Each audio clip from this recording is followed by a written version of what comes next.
Welcome to PD TV. ఎన్నికల ఫలితాల్లో ఓటమి తర్వాత వైసీపీ పార్టీ అధినేత వైఎస్ జగన్మోహన్ రెడ్డి కొన్ని కీలకమైనటువంటి వ్యాఖ్యలు అయితే చేస్తూ ఉన్నారు. ప్రజాక్షేత్రంలో రావడానికి రెడీగా ఉన్నారని, త్వరలోనే కార్యకర్తలను కలుస్తారని, గతంలో ప్రతిపక్షంలో ఉన్నప్పుడు పాదయాత్ర చేశాను, అలాంటి అనుభవం మళ్ళీ సత్తా వయసు నా దగ్గర ఉన్నాయంటూ కూడా కీలకమైనటువంటి వ్యాఖ్యలు చేస్తూ కూడా ప్రతిపక్షంలో ఏ విధంగా వ్యవహరించబోతున్నారో ఒక క్లారిటీ అయితే ఇస్తూ ఉన్నారు.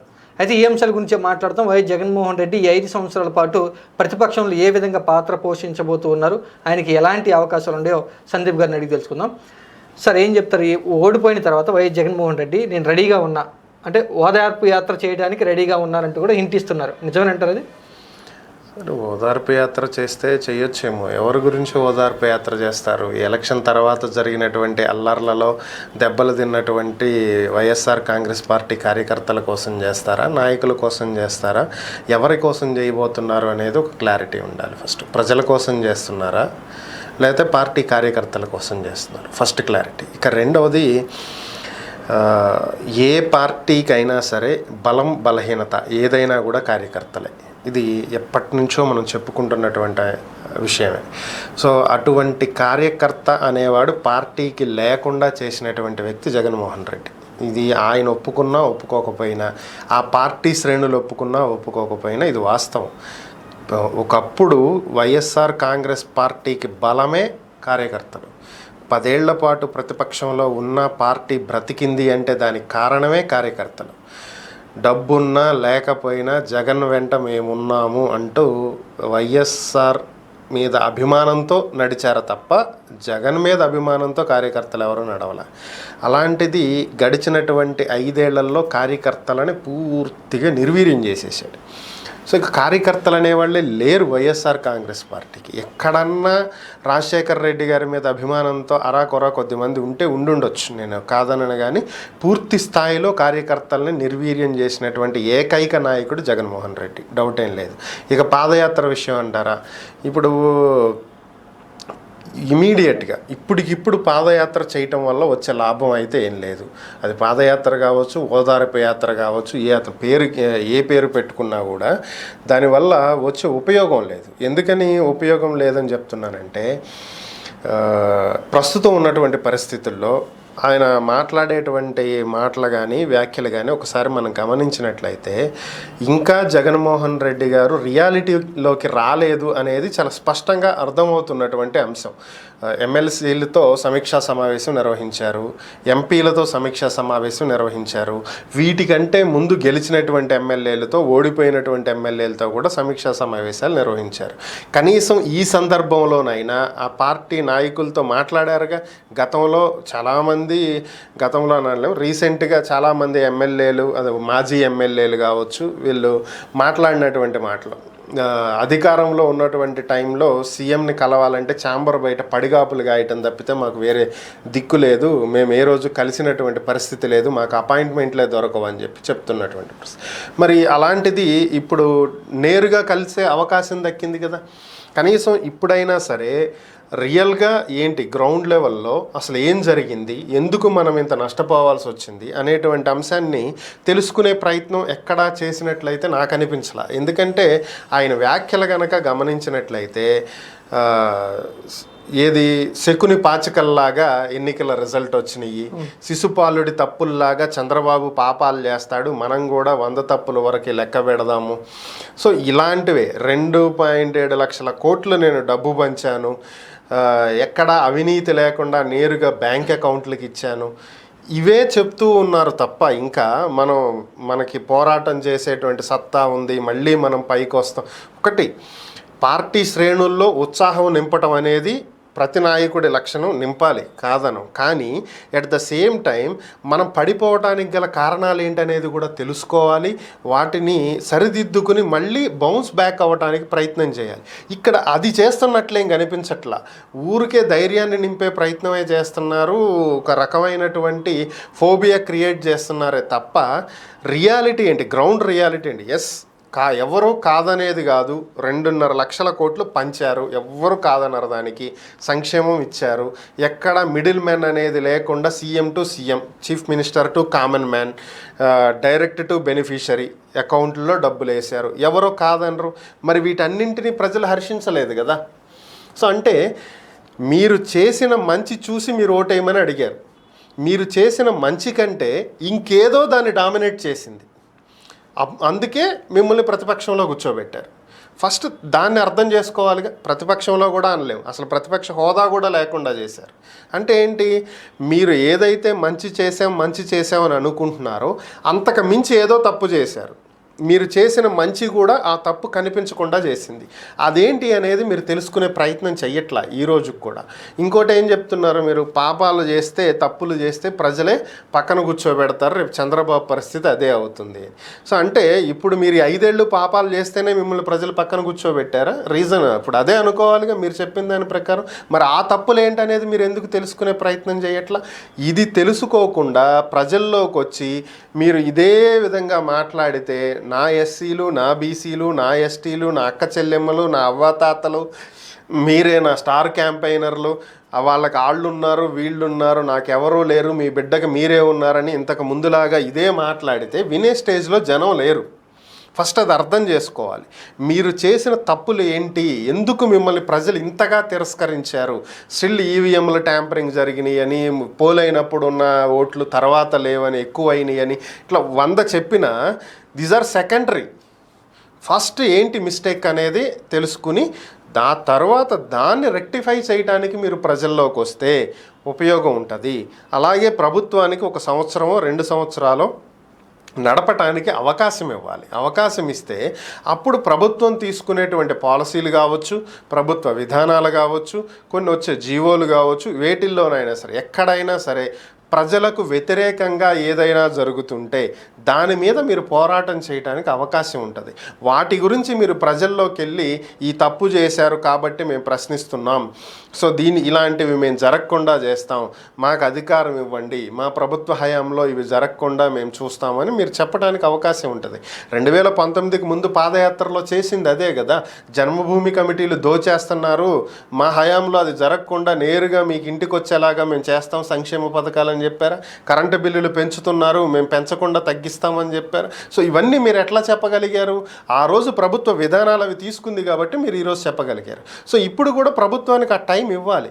మీకు గెలిచి నెల కూడా కంప్లీట్ కావట్లేదు కదా ఇంకా.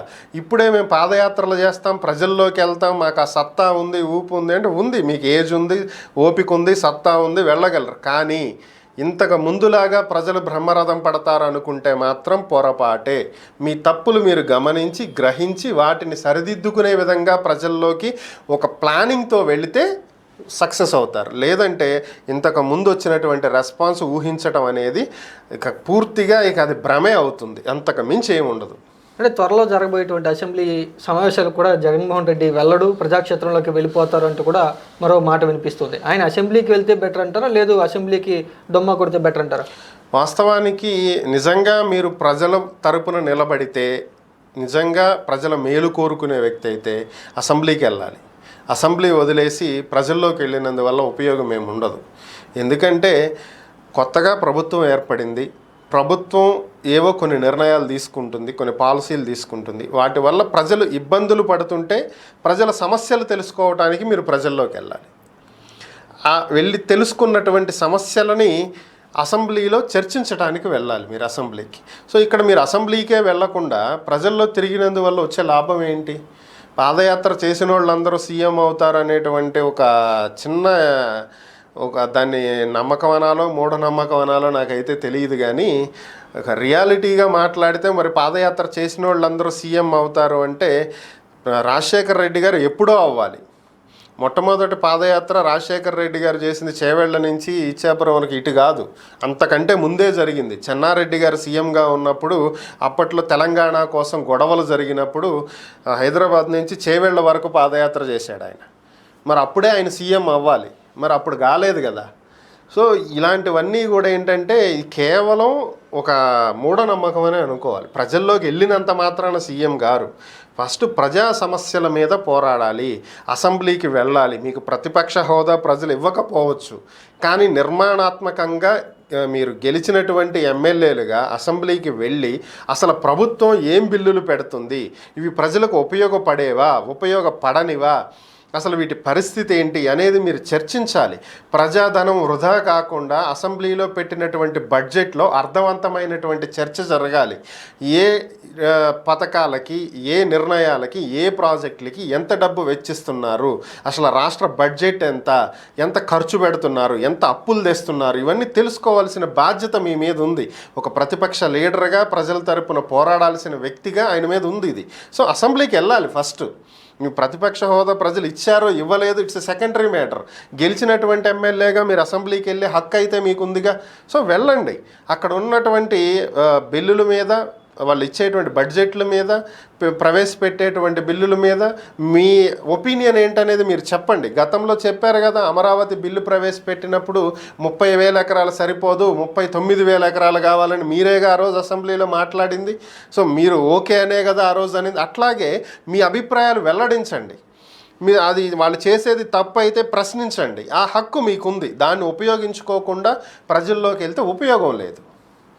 ఓకే, ఇప్పుడు వైఎస్ జగన్మోహన్ రెడ్డి గారు కార్యకర్తలు దూరం చేసుకున్నారంటున్నారు కదా, ప్రతిపక్షంలో ఇప్పుడు కార్యకర్తలు మళ్ళీ జగన్ వెంట నడిచే అవకాశం ఉందంటారా? ప్రతిపక్షంలో జగన్ వెంట కార్యకర్తలు నడుస్తారా అంటే దానికి 100% నడుస్తారని అయితే చెప్పలేము. ఎందుకని అంటే టీడీపీ ప్రస్తుతం ఉన్నటువంటి పరిస్థితులు మీరు ఒకసారి పరిస్థితులు గమనించండి. ఈరోజు టీడీపీకి చెందినటువంటి వాళ్ళు చంద్రబాబు ప్రమాణ స్వీకారం చెయ్యక ముందు వరకు మాట్లాడుతున్నాడు. ప్రమాణ స్వీకారం చేసిన తర్వాత ఎక్కడైనా సరే ఏ వైసీపీ కార్యకర్త మీదైనా, నాయకుడి మీదైనా దాడులు జరిగినాయా? ఎక్కడ జరగల. కట్టడి చేయగలిగారు కదా. దీనికి ముందు కొన్ని దాడులు జరిగినాయి. అక్కడక్కడ చెదురుమదురు ఘటనలు, హింసాత్మక ఘటనలు జరిగిన మాట వాస్తవం. సో పార్టీ అధినాయకత్వం కక్షా రాజకీయాలకు వెళ్ళొద్దు, తప్పు చేసిన వారిని చట్టపరంగా శిక్షిద్దాం అని చెప్పి ప్రకటనలు చేస్తూనే వచ్చింది. ఆయన ఉత్సాహం ఆపుకోలేని కొంతమంది గొడవలకి దిగబడ్డారు, చేశారు, అయిపోయింది. దీనికి పునాదేసింది ఎవరు? గత 5 ఏళ్ల క్రితం మీరు కూడా ఇదేగా చేసింది. అప్పుడు మీరు కూడా ఇలాగే దాడులు చేశారుగా. సో మీరు ఏదైతే చేశారో దాన్నే వాళ్ళు ఇప్పుడు రిపీట్ చేస్తున్నారు. సో ఆ రోజు టీడీపీ ఏం చేసింది?